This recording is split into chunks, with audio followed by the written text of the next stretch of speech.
네, 안녕하세요. 김태현입니다. 오늘은 지금 많은 주식 하시는 분들이 다 많이 물려 있을 것 같은 생각도 들고, 주변에서도 국장을 떠나자, 미국장으로 가자라는 말이 주변에서도 많이 나오는데, 저도 많이 물려 있고 요즘 그런 얘기도 많이 나오는데, 혹시 그래서 이게 문제가 뭘까 도대체. 역시 내가 잘못 선택한 것도 있겠지만 이거 LG의 물적 분할 보면서 내 잘못만은 아니겠구나 이런 생각이 들어서, 마침 또 제가 그 얘기를 여러 군데 막 하고 다녔거든요. LG 그룹의 어떤 좀 물적 분할 이거 문제 있는 거 아니냐.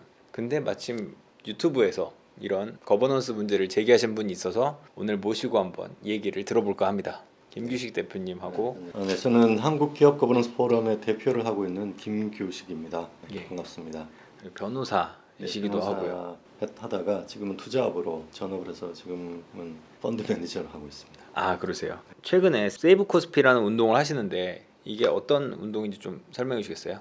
결국은 기업 거버넌스를 개혁하고, 그래서 코리아 디스카운트를 해소하고, 그래서 코스피 한국 자본시장에 참여하고 있는 대주주, 일반 주주, 그리고 임직원 모두가 행복해지는 그런 나라를 만들자 하는 차원에서 시작한 운동입니다. 그 세이브 코스피가 바꾸고자 하는 뭔가 구체적인 목표가 있다면 뭘까요? 지금 제가 보니까 뭐 8개 정도로 바꿔야 된다라고 입법 얘기하시는데. 운동이고요. 예. 세이브 코스피가 결국은 코리아 디스카운트를 해소하자는 운동인데, 그 원인을 저희는 주주 권리를 보호할 수 있는 입법 장치가 없다, 그렇게 보고 있기 때문에 다른 OECD 국가에 다 있는 주주 권리를 보호하기 위한 법적 장치들을 도입하자, 그런 차원으로 이해하시면 되겠습니다.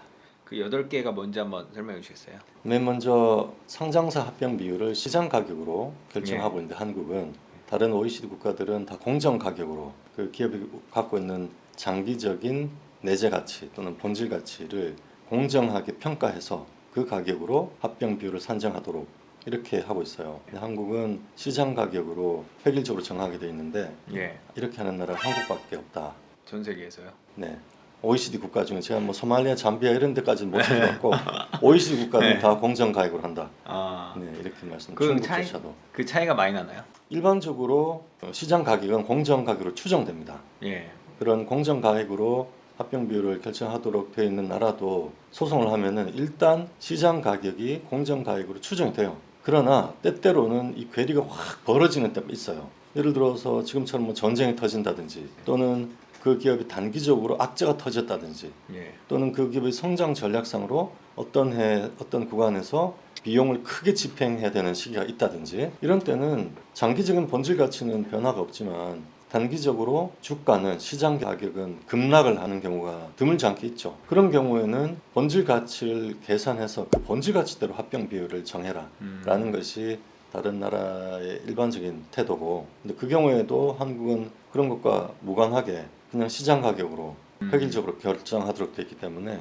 이렇게 되면은 경영진이 합법적으로 회계를 만들어서 비용을 갑자기 많이 지출한다든지, 또는 성장 전략상으로 부담스러운 차입을 한다든지, 이렇게 함으로써 그 기업의 단기적인 주가를 얼마든지 떨어뜨릴 수 있죠. 그러니까 소위 뭔가 뻘짓을 해서 일부러 의도적으로 뭔가 뻘짓을 자초를 해서 기업의 가치를 훼손시킨 다음에 합병을 그때 딱 마침 타이밍 좋게 해서 자신에게 유리한 쪽으로 가져갈 수 있지 않을까. 그렇게 하는 의심을 살 수 있죠, 충분히. 네. 그래서 소송이 걸리면은 이 가격이 그러한 의도적인 주가를 급락시키는 이런 것이 아니라는 걸 회사가 입증을 해야 되는데, 한국은 그런 게 면책이 돼 있죠. 우리는 법대로 했다, 이렇게 주장을 하면은 답이 없죠. 그리고 그 합병이 일어나고 나서는 그 귀신같이 또 이제 악재는 끝나고. 그렇죠. 원래 대개는 회복이 되는 경우가 드물지 않게 많이 있죠. 예. 그리고 두 번째는 뭘까요? 경영권 지분을 인수할 때 의무 네. 공개 매수 제도가 없다. 그래서 한국은 경영권 지분을 가진 대주주가 시장 가격보다 아주 높은 프리미엄 가격으로 자기들 지분만 매매를 하고, 오히려 일반 주주들의 주가는 급락하는 경우가 많죠. 한샘 같은 경우가 예. 이번에 대주주가 IMM이 시장 가격이 한 100% 정도 프리미엄으로 인수를 했고, 그 뒤로 유통 주식 주가는 조금 반등을 하다가 오히려 한 40% 정도 급락을 했어요. 물론 매크로상의 여러 가지 이슈들이 있어서 떨어진 부분도 있지만, 일반적으로 한국은 대주주 경영권 지분을 양수도 하면은 일반 주주들의 주식은 급락하는 경우가 많습니다. 그 프리미엄을 많이 주고 산 매수인이 그 프리미엄을 시장에서 보전하려고 하는 유혹들이 있기 때문에, 예. 혹시 대주주가 시장에서 그 일반 주주들의 이익을 훼손해서 그 프리미엄을 보전하려고 하지 않을까라는 의심들을 하기 때문에 그 의심들이 반영되면서 주가가 급락하는 경우가 많죠. 그걸 좀 더 쉽게 설명해 주시면 어떨까요? 예를 보전시키려고 들어서 한다. 이제 부실 자산을 한 2, 3년 정도 부실한 어떤 채권이나 영업 부채 같은 거를 쌓아 놨다가 매수를 하고 나서 양수도를 하고 나서 그 매수인이 빅베스라고 해서 부실 자산 또는 네. 부실 부채를 한꺼번에 상각을 아. 하죠. 비용을 확 털어버리는 거죠. 그러면은 그 해의 영업이익이 박살이 나거든요. 예. 그럼 주가가 급락을 하죠. 예. 그때 자사주 매입을 하는 거죠. 바닥에서. 예. 자사주를 매입해서 그 자사주가 올라오면은 그 예. 자사주를 매각한다든지 아, 이게 소위 개미털기 이런 건가요? 개미털기인 예. 거죠. 그렇게 아. 많이 하죠. 예. 또는 그렇게 주가가 박살이 났을 때 또 예. 다른 그 인수자의 그룹과 합병을 시키는 거죠.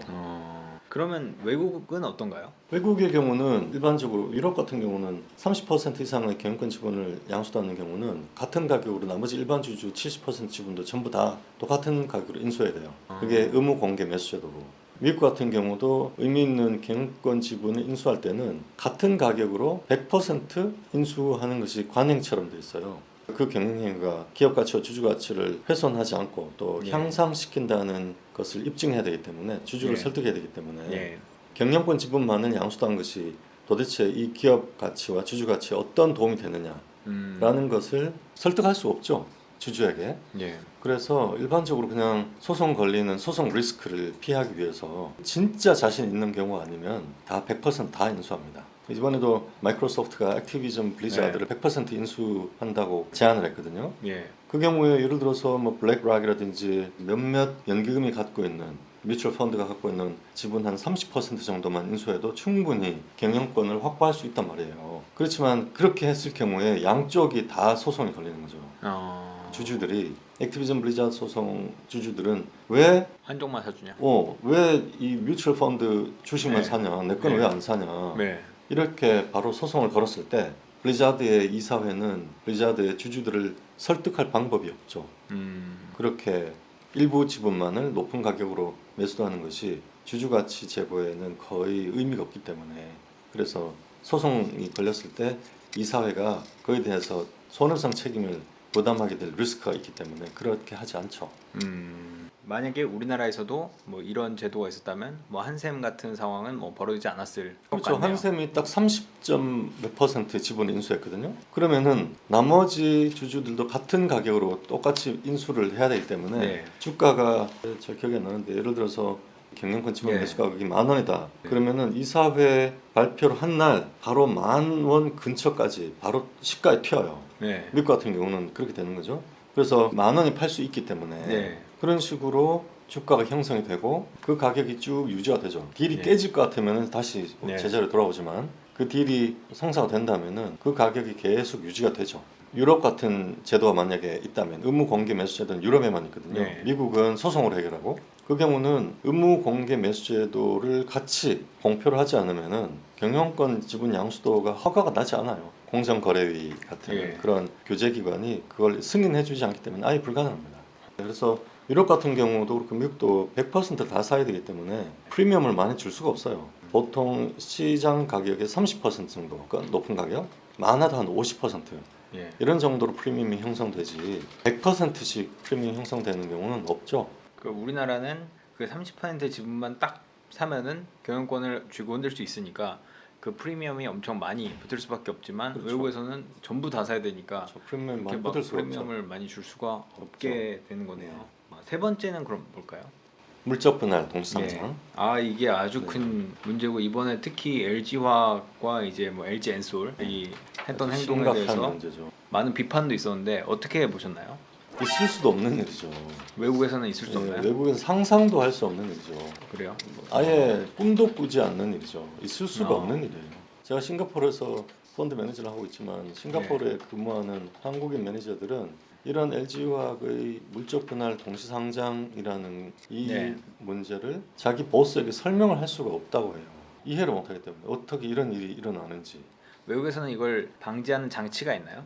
있죠. 이사가 주주의 권리를 침해할 수 없다라는 근본적인 원리와 철칙이 네. 자본 시장의 바탕에 네. 깔려 있고 그것으로 작동을 네. 하기 때문에 예. 이런 물적 분할을 하면은 예를 들어서 LG화학, 에너솔루션 물적 분할하잖아요. 그러면 LG화학 주주는 배터리 사업부에 대한 의결권을 상실하게 되거든요. 예. 의결권 상실만큼 주주 가치가 침해돼요. 예를 들어서 한국 같은 경우에 보통주가 우선주로 강등되는 거죠. 보통주 우선주에 비해서 한 50에서 30% 정도 프리미엄을 받고 거래가 되기 때문에 그 물적 분할하는 순간 30에서 50% 정도의 권리 침해가 발생하는 거죠. 예. 그런 일을 어떻게 합니까? 그렇게 바로 소송 걸리죠. 미국 같으면은 이사 발표한 날 바로 아마 소송하겠다고 아마 헤지 펀드들이 바로 발표할 거예요.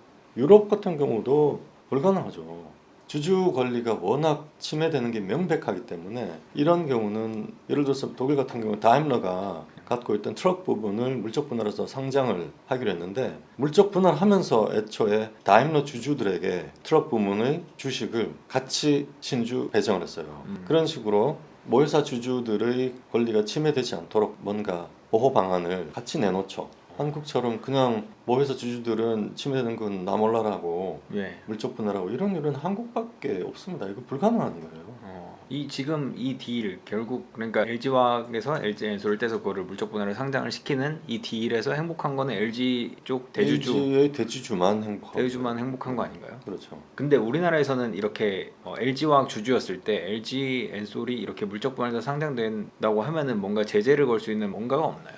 원래는 이렇게 물적 분할은 글로벌 자본시장에서 부실 자산의 구조 조정 수단이거든요. 예. 어느 미친 기업인이 자기 회사의 알짜 자산을 이런 식으로 떼내겠냐 이런 취지에서 한국 상법에 반대 주주 매수청권을 입법하지 않았어요. 물적 분할하는 경우에 네. 인적 분할도 마찬가지고. 근데 다른 나라들에도 아마 반대 주주 매수청권이 물적 분할하는 경우에 있는지는 잘 모르겠어요. 다른 나라 같은 경우는 소송으로 해결하는 거죠. 이런 정도로 명백하게 주주 권리를 침해하는 게 확실하니까 그러면은 각 기업의 주주들이 아마 바로 주주 대표 소송을 하거나 증권 집단 소송을 제기를 할 겁니다. 그러면 그 회사 또는 이사들이 손해배상 책임을 지게 되니까 LG 에너솔루션 같은 경우는 조 단위의 손해배상 책임을 부담하게 되니까 못하는 거죠. 책임 리스크 때문에 못하는 거죠. 그런 식으로 제어를 하고 있다고 볼 수 있죠.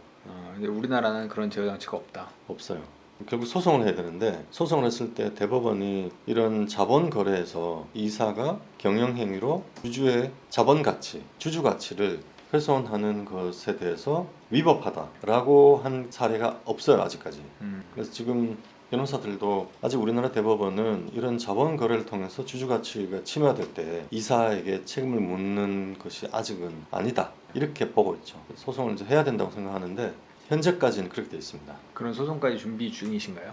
준비하고 있죠. 제가 준비하는 건 아니고 준비한 그룹이 그룹 그 한국조선해양 주주들하고 또 몇몇 주주들이 연락이 오셔서 조언도 좀 해드리고 그분들과 인터뷰도 좀 하고 그렇게 하면서 이 문제는 그냥 넘어갈 수 없다고 보고 대응을 하려고 하고 있습니다. LG화학 주주들은 그냥 앉은 자리에서 50%씩 자산이 날라간 거 아니에요? 그렇죠. 그 배터리 사업 부문에 대해서. 그게 참 황당한 일이 아닐 수 없을까? 그렇죠. 이게 LG 에너솔루션의 지금 시가총액이 100조 정도 되는데 그 중에 80%를 소유하고 있거든요. LG화학이. 그러면 그 지분 가치가 80조인데 LG화학이 원래 본업 가치가 한 40조 정도 이상 된다고 보고 있어요. 근데 지금 시가총액이 45조거든요. 그러니까 80조 중에서 5조만 반영이 되고 있고 나머지 75조는 전혀 가치를 인정받지 못하고 있는 거죠. 이러한 구조들 때문에. 그럼 외국에서 뭐 이렇게 뭐 말씀하신 것처럼 펀드 매니저가 자기 보스한테 뭐 이렇게 설명하기조차 힘들다라고 하는 것처럼 이런 사례들이 한국에 투자하기 꺼려지게 되는 그런 이유가 되기도 하나요? 당연히 꺼려지고 조심하게 되죠. 외국계 투자자들은 사실은 점점 외국 자금들이 한국에서 계속 빠져나가고 있는 추세이기도 한데 한국에 대해서 별로 관심이 없어졌어요. 싱가포르에 있는 글로벌 펀드들도 한국이 특별한 매력이 없어요. 싸다는 거 말고는 기업 가치에 비해서 지금 유통 주식의 가치가 굉장히 저평가돼서 그래가 되고 있다는 그거 이외에는 기업 거버넌스도 너무 엉망이고 OECD 국가에 비해 스탠다드에 비해서 너무 낙후돼 있고 성장성도 별로 없고 그래서 점점 외국인들에게 관심을 잃어가고 있다 이렇게 볼 수 있죠. 어떤 인터넷 글에서는 이런 것도 있더라고요. 만약에 애플이 우리나라에 코스피에 상장돼 있었다면 아이팟 나왔을 때 한번 물적 분할로 상장하고 그렇죠. 아이폰 나왔을 때 상장하고 나중에 맥북도 상장하고 그렇죠, 아이패드 그렇죠. 상장하고 에어팟 상장하고 그래서 그렇죠. 그 처음 애플을 갖고 있던 주주는 껍데기 되는 거죠. 껍데기. 그냥 껍데기만 갖고 있을 것이다. 그렇죠. 그래서 뭐 지금 뭐 몇백 배 올랐다 이런 거는 우리나라에서는 없는 신화다. 없는 거죠. 예. 장기 투자가 불가능한 나라예요. 장기 투자를 할 수 없고 끊임없이 그런 대주주의 배신 이런 것들을 체크하면서 끊임없이 트레이딩을 해야 되죠. 예. 많이 오르면 팔고 예. 또 내리면 또 다시 사고 예. 그렇게 하려면 이제 전업을 해야 되는데 전업 투자자가 몇 명 되겠어요 한국에. 네. 예를 들어서 아마 나이가 어리셔서 네. 잘 모르시지만 포레스트 검프라는 영화가 있었어요. 아, 제가 좋아하는 영화입니다. 1994년도에 네. 나왔는데 그게 맨 마지막에 보면 포레스트 검프가 미국에서 가장 우직하고 성실하고 진실되고 네. 이런 일반적인 시민들을 상징하는 사람이잖아요. 예. 그 사람이 베트남전에 참전했다가 제대를 하고 그때 자기 상사였던 중위가 있는데 그 중위한테 자기 재산을 다 맡겼어요. 제대하면서 아마 그 전쟁에 참가하면 네. 급여가 많이 나오잖아요. 네. 그거를 다 맡겼는데 그걸 그 중위가 애플에 올인을 했더라고. 예. 그래서 그 마지막 장면에 그 중위한테 전화 왔는데 아마 돈 걱정은 안 해도 될 거라고 네. 하면서 애플에서 온 주주 레터를 읽으면서 끝나거든요. 예. 포레스트 검프가 그때 94년도에 만약에 1억을 맡겼다면은 지금 1조 정도 돼 있다고 하거든요. 그래요? 애플이? 예, 애플이 예. 94년도에 1억을 엄청나네요. 그대로 갖고 있었다면은 1조인가면 1000억인가 그렇게 그 예. 밸류가 늘었다고 해요. 그러니까 최소 1000배 이상. 1000배 이상. 예. 한 10,000배 이상 그게 배당도 있을 것이고 예. 액면 분할도 하고 그랬기 때문에 예. 지금 배수보다 더 많이 올랐다 이렇게 얘기를 하거든요. 그런 장기 투자를 해서 일반적인 그냥 우직한 시민이 자본 축적을 할 수 있는 나라가 아닙니다. 한국은. 삼성전자 하나가 그렇게 했었고 그 외의 기업들은 대부분 중간에 무슨 일이 일어나서 한 번씩 다 털리고 예. 그렇게 했었죠. 물적 분할 신공이 이게 도대체 몇 년 이게 근데 좀 지금 보시면은 뭐 20년 전에 혹은 뭐 포레스트 검프 시절인 94년도와 비교해서 우리나라 코스피는 좀 거버넌스 측면에서는 좀 나아지고 있나요? 아니면 그냥 그 제자리 걸음인가요? 악화되고 있죠. 오히려 더 악화되고 있어요. 오히려 더 악화되고 있다. 아, 뭐 그래요? 거의 비슷하긴 하지만 예. 제가 보기에는 나아진 게 하나도 없다. 오히려 악화되는 것 같다.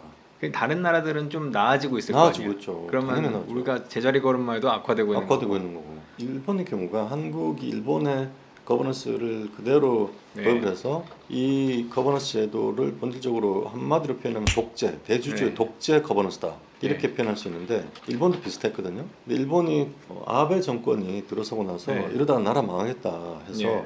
입법을 하고 세 가지 화살 중에 아주 중요한 게 거버넌스 개혁이었어요. 그래서 주주 친화하고 주주 환원율도 올리고 그리고 주주와 소통도 하고 지저분하고 막 복잡한 이런 지배 구조가 있으면은 그걸 정리를 하고 또 중복 상장도 있다. 예. 그러면은 자회사들은 자진 상장 폐지를 하고 이렇게 유도를 하면서 증시가 많이 올랐어요. 그래서 일본조차도 이런 국제적 거버넌스 원조인 일본조차도 거기서 탈피해서 발전하고 있는데 한국은 그대로 제자리 그대로. 그러니까 제가 보기엔 물적 분할이 100조 단위의 물적 분할을 하고 동상장을 했다는 거는 그 나라의 거버넌스가 그냥 개판이란 뜻이에요. 그냥 뭐 있을 수도 없는 일이고 제가 변호사 입장에서 보면 정말 얼토당토하는 일이 문명 국가라고 할 수 없을 정도의 황당한 일이 일어난 거예요.